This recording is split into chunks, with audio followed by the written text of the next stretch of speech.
la wax Salla Ngari mu yokk si neenam mi tampi neenam mooy sama yaay jooju mun na nekk la nation du Sénégal mun na nekk beneen soxna loolu joxtunu leer mais ñu ngi jàpp rek ne c'est la patrie du Sénégal mu ne neenam mi tampi appel de Sambé Sall venant du fond du Fouta que je m'approprie tant ça résonne juste et répercute toute la fatigue que mon peuple ressent à travers mon corps arc-bouté mi tampi Salla Ngari mi tampi Salla Ngari sous le joug des tortionnaires recouverts par un État qui en fait des agents ennemis des citoyens en quête de droits légitimes mi tampi et toujours et encore ils sont brimés et partout jusqu'au pays du Vatican où mes frères de la diaspora sont rejetés dans la rue mi tampi foofu Italie duñu fa gis ay Sénégalais yoo xam ne duñu demoon vers disons le consulat du Sénégal au lieu que consulat bi jël leen fat leen ñu sànni leen si mbedd mi par toujours ces êtres indignes c'est les représentants du Sénégal qui sont là-bas qui ont fait ça c'est des fonctionnaires de l'État suñuy doom yi nekk foofu toogal fa Sénégal ñooy sànni ay doomu Sénégalais si mbedd mi par toujours ces êtres indignes qui osent se réclamer de la nation de la Teranga réew mi nga xam ne moo nekk réewu Teranga mu jël doomam yi di leen sànniwaat si mbedd mi yéen a gis loolu yéen a dégg loolu nee na réew mi ñoo ko bokk nañ jóg taxaw temb defar ko suñ ko defarul réew mi dana sànku sa dañu sànku ànd ak moom te loolu duñu koy bañ nañu jóg taxaw bañ ko waaw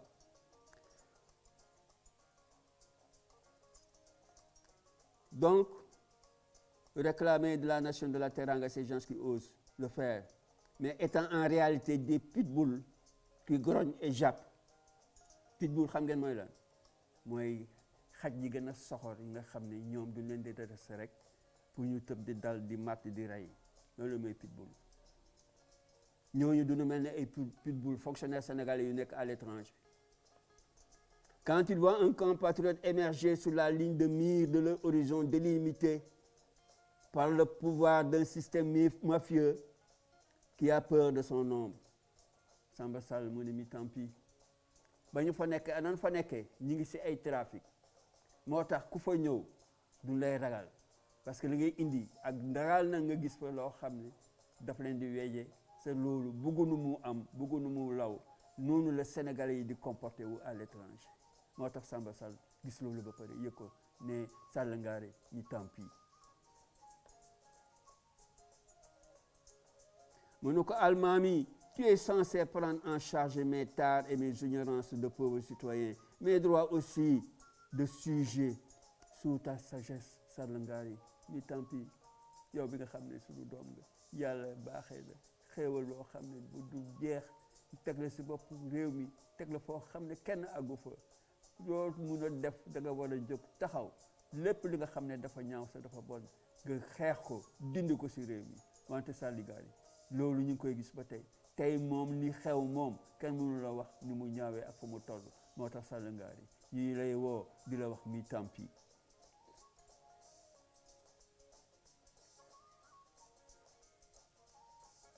mu ne ko Almami tu n'as pas fui loin des terres et des champs de bataille où se livre le corps à corps des militants en sang contre les flics en sueur qui bavent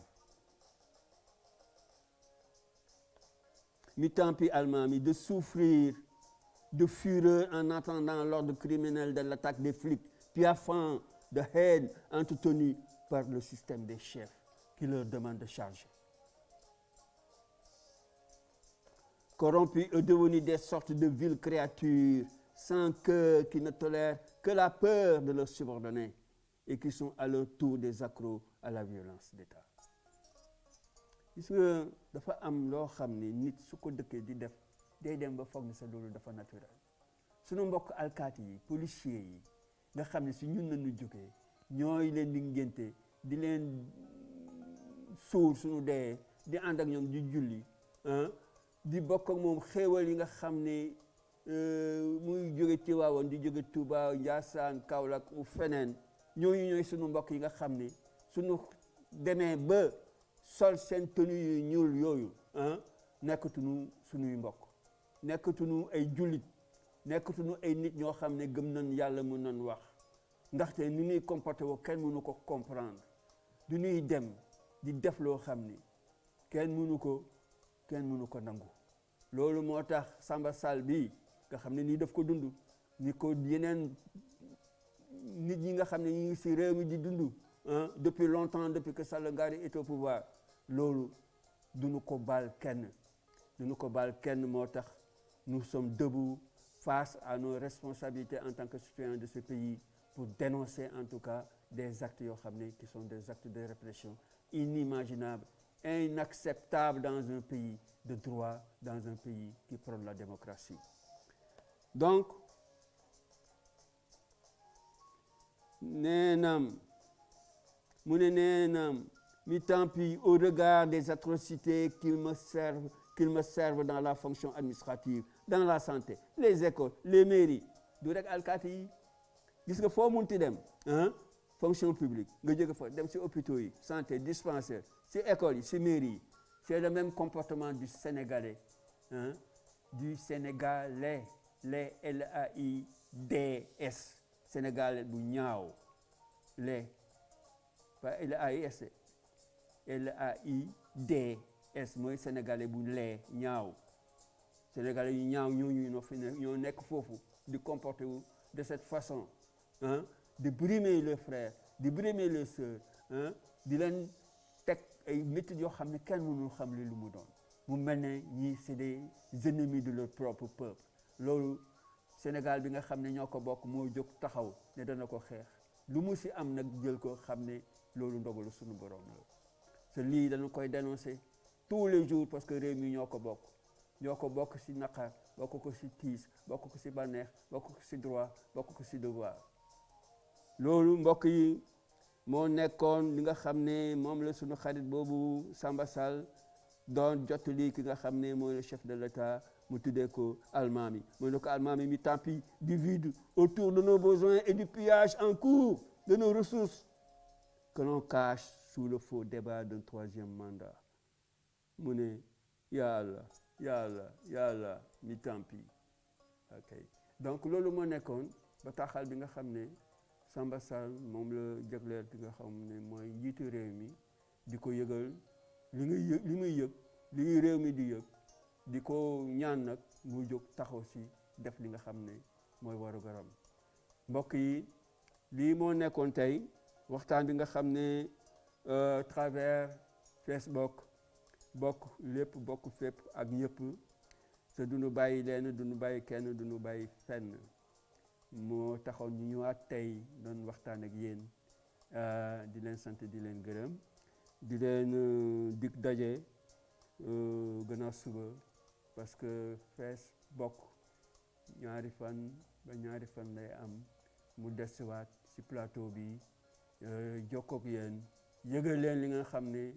dafa nekk loo xam ne responsabilité la ñun en tant qu'observateur, en tant que militant, en tant que patriote, de vous informer le mieux possible pour que ngeen mën a yëg li nga xam ne dañ ko war a yëg, parce que le droit à l'information et le devoir d'informer font partie de la déclaration universelle des droits de l'homme. jërëjëfati citoyens yi, jërëjëf mbokk yi, lii moo nekkoon tey jii sunu waxtaan bi nga xam ne ñoom la ñuy délivrer grâce à Paoma, le réalisateur, grâce à l'équipe de la régie avec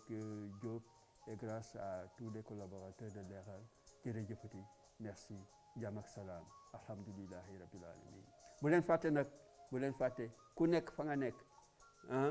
ni leen di ñaan bés bu nekk, su defee bismillah def fukk xool wala ak benn, ngeen fàttali ko xale yi nga xam ne bàyyi nañu, réer nañ, sànku nañ. bés bu nekk def leen loolu, bés bu ngeen julee suba teel def leen loolu ngir yàlla ak yonent bi, ñu may ko sunuy doom yooyu. loolu dana ñëw tam yokk si li nga xam ne moo tax ñu leen di bañ di fàtte, di ñaan sunu borom mu wàcce yërmandeem si ñoom, wàcce ko si Sénégal. alhamdulillahi rabbil alamin. jërëjëf mbokk yi, jàmm ak salaam, jàmm ak salaam. jàmm ak salaam jërëjëf ok